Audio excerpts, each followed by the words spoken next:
சாம்பார் பொடி செய்ய போகிறோம். இதெல்லாம் வறுத்து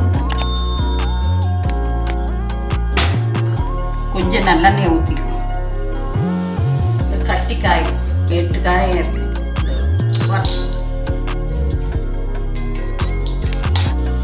நல்லா வறுத்துட்டோம். இதை எடுத்துக்குவோம்.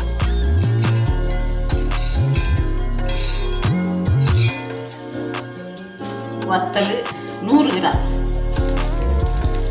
போட்டு வத்தல். இது உரப்பு இல்லாதது.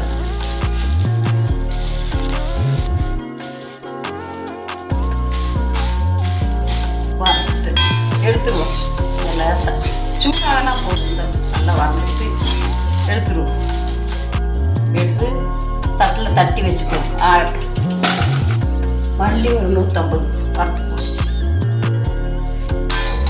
சும்மா பறிச்சு வச்சுட்டு மணம் வரும்போது எடுத்துருவோம். வறுத்துட்டோம். நல்லா மணம் வந்து எடுத்துருவோம். 2-3 கடலைப்பருப்பு,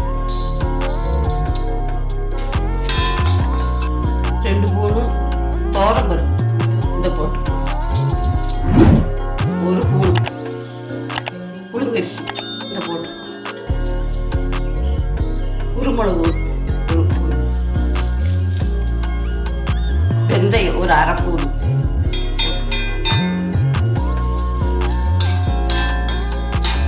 ஜீரகம் 2 ஸ்பூன், கறியாப்பிலை இந்த 1 முடி.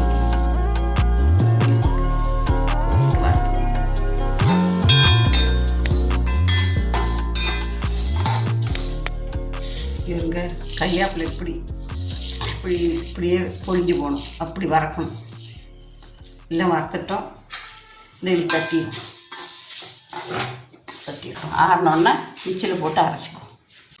எல்லாம் நம்ம வறுத்துட்டோம். நல்லா ஆறட்டும். ஆறினோன்னா மிக்சியில் போட்டு பொடிச்சிக்குவோம்.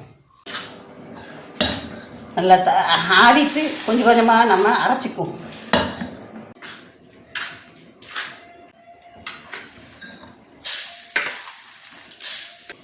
மஞ்சள் பொடி போட்டுக்குவோம். நம்ம இதில் போட்டு அரைச்சிடுவோம். நம்ம சாம்பார் பொடி நல்லா அரைச்சிட்டோம். இதில் தட்டிடுவோம்.